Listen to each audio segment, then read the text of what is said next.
They walked 1,158 of us down to Eisenhower Hall. The first captain, the King of Beasts, is up on stage, and he asked the following groups of people to stand up. All those of you that were valedictorian in your high school class, well, I don't know, like 100-something people stood up. And all those of you that were captain of a varsity athletic team in high school, please stand up. And 400 or 500 more people stood up. And then all those of you that were the president of your senior body, your class in high school, stand up. Well, another 145 people stand up. And I figured at that point, the only question left was, Anthony DeToto, would you like to stand up? Right? And we all felt like that at some point in our cadet career. You made that point. We go through this very uniformed experience where they want to make sure that we all embrace the suck. And that didn't necessarily bother me. And they played a little song by a guy named Lee Greenwood, if I remember right, calling him I'm proud to be an American. And I saw everybody get up on their feet and were screaming. And I thought, man, these are my people. This is where I want to be. Like, I want to be part of this, whatever this is right now. And as I shared that story on Success and Weekends, a couple things happened. One is I met Mike Daly, who is a Medal of Honor winner, class 43X. I met Buddy Buca. I met Hal Moore. I met rookie mayor Rudy Giuliani. I met a guy named Bill Murdy, who was responsible for the turnaround of Hotel Thayer, and he's become a great mentor for me. But all those people, save the mayor, offered to sit with me and help me figure out my transition. And on the second weekend, I was up in Connecticut, and I remember there was a 72 grad. And he worked at Sikorsky, or one of the big contractors that was yoked to the DoD, war machine, if you will. And this is 94, 95. So these are the years where we're downsizing the military, and Connecticut is really tied to it. And he walked up to me after I got off the stage, and he handed me his resume. And he said, son, you seem like you really got your stuff together. I'm hoping you could help me. And I thought, interesting. I would love to help you, sir. I just went from making 14 grand a year in the military to making 29 grand, I think. But I'll try to figure out who I can put you in touch with. And I thought to myself, I don't ever want to try to drink from that well that I haven't contributed to. And really what it comes down to, and 20, 30 years later, is when we were in the military and we're getting ready to get out, most of us didn't know exactly what we wanted to do next. But we were all, almost to a person, pretty sure that it wasn't going to be as important as what we just did. And purpose matters.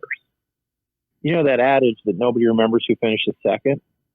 Well, for the president of our class, I ran against Mike Ash, my prep school classmate, and Ed Cedzina, my battalion buddy, right? So I wanted to beg each of them to get out of the race, because I didn't have a shot anyway against Shannon. He was so articulate and really understood politics better than most of us.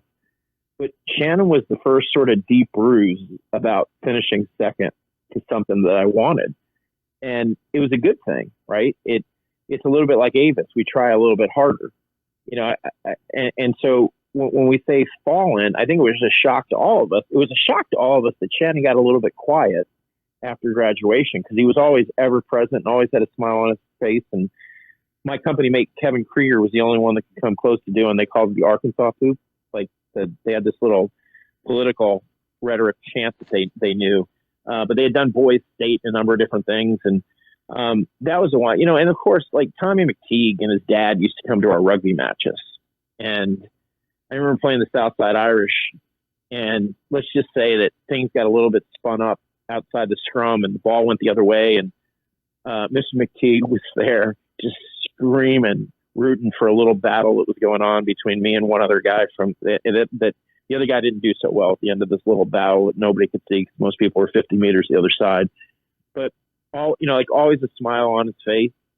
And I remember him telling me at the Army Navy game at Rutgers about what was going on with him, and just thinking, no way, way too young. Mm-hmm. I remember Tyner, maybe because he was one of the first. I don't know if I even put that on the list, but and then Bill Hecker, because he went in harm's way. So again, another B3 guy. And I just think, but what I think about a fair amount, and you and I talked a little bit about this, is when I lost my younger brother a couple of years ago. And, people have varying degrees of what spirituality is, but I just think about, the families behind Bill Hecker and Shannon Beebe and Rusty Davison and Wildermuth and the impact on them not being there. You talking about you wanting to optimize all your time, Jamie Schleck, on the sideline watching your son play AAU basketball, and them always looking out into the crowd and not seeing their dad or their mom there for them. And with my little brother, I remember looking at my parents at the foot of my brother's casket as the priest in the Catholic Church talked about, and the God who gave of his only begotten son, and seeing in one image my brother's casket and my parents, and thinking about that, what it's like to lose a child. So when I reflect on loss, and given when you're in the best part of my job is I get to help people solve problems, and the worst part is we get invited to all the funerals, and we help as these families transition from one generation to the next. And so that's, the death is ever present. The more people the more you're going to hear about it. So I love the fact that when I think about our experience, I think of West Point as founded in 1802, 217 years of history, unhampered by progress in many ways. Okay. So the rituals that we have, the grip hands part of things, the long gray line piece of it, you know that there's somebody else there that has your back. And when my brother passed, it was literally similar timing to when they were running the leadership conference you just came back from. And unbeknownst to me, Pete Gaudet showed up and John Palcisco showed up. I hope his mom's feeling a little bit better. I know he was supposed to be on with you tonight. And Brian Fitzgerald took a cab up, or took an Uber, of course, up from New York City to Connecticut. And Obi Alfaro jumped on a plane and came out from Texas. And so, there's lots of things we can pick. We always can't pick our family, but having the sort of brotherhood, the brothers and sisters that we have in our class around us is pretty powerful. And, as I work with families that steward money across generations, once people have all the money in the world, they're trying to figure out how they can live 150 years. Well, one of the things that everyone's fighting is, cancer and Alzheimer's. And the only thing that they're showing, they'll make some medical advance, but the thing that's really important for the fight against Alzheimer's that they're showing more and more supported data on is your sense of community. The fact that you're getting out and talking to people more. That's the way to keep yourself in check against that fight. It's an enemy that we don't fully have our arms around yet, but it's a good stab at it. So didn't mean to digress, but I think it's important.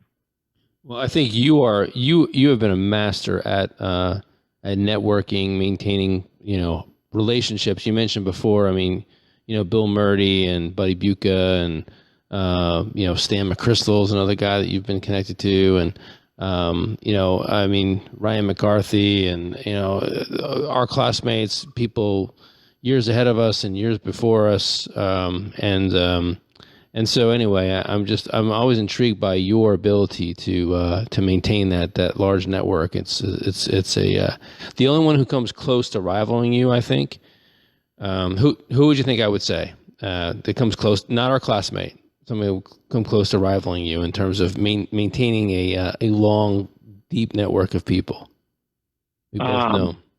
Murdy, Dan Rice, France Hong, Sean Olds. Sean Olds is a 94 grad. Unbelievable. And by the way, the joke is, that picture, the Old Grad Podcast picture with General Schwarzkopf drinking beer. In that picture is young Smack. Sean Olds is in that picture. I'm like, how'd you get in this picture?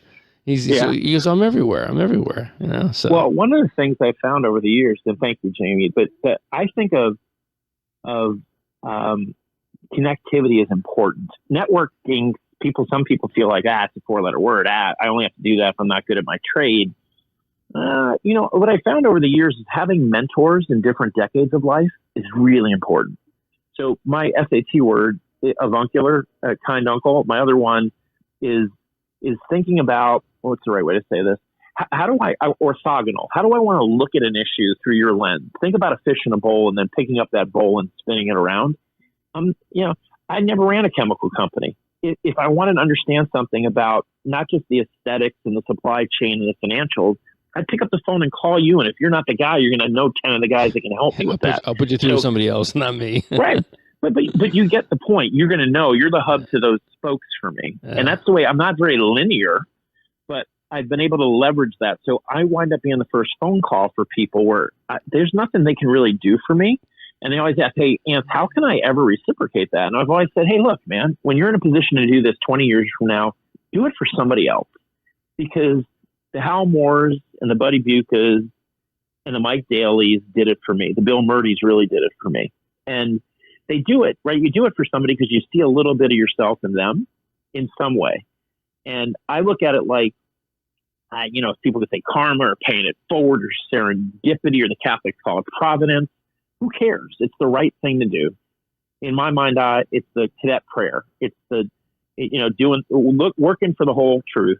When the whole truth can be won, not settling on the half, and doing the right thing above and beyond what's expected of you.